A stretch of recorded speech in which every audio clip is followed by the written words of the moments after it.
Hello everybody and welcome back to another episode of the Director of Football Challenge with Livorno.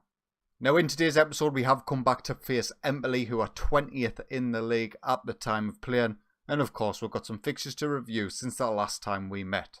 So the last time we met was the amazing 2-2 draw against Juventus after we went down to 10 men. Fantastic performance from us. We followed that up and got ourselves a victory away from home against Palermo. Now, we did go behind in this match, but Rajcevic equalised pretty much instantaneously. We then took the lead, and then they equalised 6 minutes later. But we then got the final goal in the 63rd minute through Gasparo, which gave us the 3 points. We then got kind of stuffed against Napoli at home, 3-0. Musa Barrow gave them the lead inside 2 minutes. Diawara in the 9th, and Visca in the 84th gave them the 3 points. They were in 4th, I think, at the time of playing, so it was highly unlikely we were going to get anything from this game. We then had another home tie, this time against Torino, who again, they're pretty high up in the league compared to us, and we got absolutely stuffed in the first 10 minutes. Izzo gave them the lead inside 3 minutes, Baselli got them a double in the 7th minute. Shibakasa did make it interesting in the 21st minute, but as you can see by the stats, we weren't very effective. We weren't creating anything going forward, so unfortunately we went away with another defeat. And in the final match before we'll play Empoli today was against Entella away from home, and we drew 0-0. Now, drawing against the 18th place team isn't exactly ideal. We did perform better in this game than we have in the previous two, but it was a point and not 3. And this is how the Serie A table looks after those games. We are in 14th position, currently 13 points clear from 18th place Frosinone now, who are in the bottom 3. So if we manage to win today's game, I do believe that would mean we can no longer be relegated, which would be fantastic. So we're going to jump straight into today's game, and this is the lineup that is going to go ahead. Antonio Adam will start in goal, Gasparo at right back, Aidan Flint comes back in the side with Bogdan at centre back, Albertazzi will start on the left side. Agazi, Mungo and Vaca in the centre with Garitano, Shea Picasa and Rajcevic leading the line. Now Empoli come at us with a very defensive formation, 3 at the back with the 2 attacking wing backs, 3 in central midfield and 2 up top. No names immediately jump out at us here in terms of James MacArthur. That's a weird 33-year-old James MacArthur is now playing for Empoli on loan from Crystal Palace. But yeah, other than that, no standout names. Aguero, I know, is a decent central midfielder. Would be very decent now side actually. 6.75 million he's worth for them. But we'll jump straight into this, see how we'll get on. So we kick off for the first half. We are at home again, so I will be expecting 3 points actually against Empoli. They are bottom of the league. And 3 points obviously means we will no longer be available to be relegated. 20 minutes in and absolutely nothing is happening. I often find that when we play the lower place sides, we struggle to actually create chances because they're playing quite defensively. We are not playing like crazy, go at them, try and get a goal. So we sort of equal each other out. We actually perform better against teams, not the top teams, but you know, the middle pack. So this first half is coming to an end. The only highlight was that misplaced free kick by them. So I think I'll make some tactical changes in the second half and see if we can create a chance or two. Made some tactical changes, spoke to our boys. We've gone attacking for this second half, hoping that we can maybe create something. Obviously they're playing quite defensively. We can see even their central midfield line, they are sitting quite deep as well, which suggests they're playing roles that are more supporting and not attacking.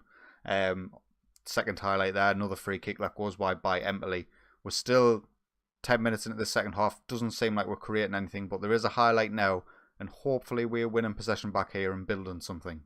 It doesn't look like we are, or maybe we are. Gasparo I thought that pass was going to hit the left wing back, and then they would have been able to come forward with a lot of space, but we eventually cut it out, and Albertazzi comes down on the left hand side for us instead. Vaca on the ball now. Agazi, you should be busting a gut down here.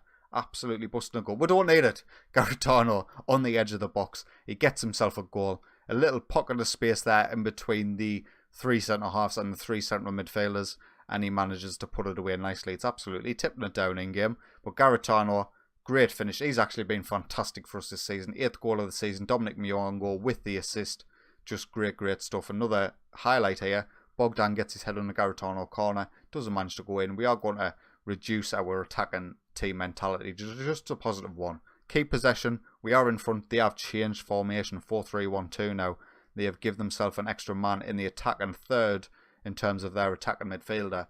Obviously, it completely abandoned the 3 at the back and went back to the 4 at the back. and the 3 central midfielders are sitting incredibly deep. So there's still going to be a massive gap here. Their attacking midfielder will need to do a lot of work if they're going to get back into this game. We'll make some changes though before things just run away with us. There's only 10 minutes remaining now. We're going to make 3 subs. Giannelli will come on. I'm not even sure who else I brought on, to be honest with you. I just wanted to freshen things up a little bit. Parisi came on and Petrosonia came on. Bogdan Agazi and Albert Tazi came off for us. But it looks like this game, there might be a final chance. As you can see, they're pushing everybody forward now. All their midfielders were all pretty much in alignment with the attacking players there. But, big mistake by Rasmussen. And Shea Bakasa, he's missed quite a few one-on-one opportunities recently. He should be putting that away. It would have been a great goal if he'd scored that one. 40 seconds remain and Empoli come away with the PU. Switches the play to Di Lorenzo on this right-hand side. He tries to get the ball in. What a challenge that was by Parisi. He's kept us in that there. They had plenty of men in the box. Should it have made it there. And this is going to be the final highlight. Hopefully it doesn't lead to anything. Giannelli clears. They've still got men forward. And he takes a strike and goes well over. And that's going to be it. Livorno 1, Empoli 0. Not a pretty game by any stretch of the imagination. But a win that we definitely needed. And a win that's guaranteed our place in Serie A for next season. This is how things stand. Currently we're in 14th on 38. 16 points clear from 18th place Frosinone with only 5 games remaining. So we've got another summer in Serie A, and I'm hoping, I know we spoke about this at the beginning of the season in terms of this save and how the director of football is performing during the transfer window, not actually making any offers whatsoever. I'm hoping now, if we stay in Serie A for a second season, our reputation will take a jump as to where now he might actually make some signings.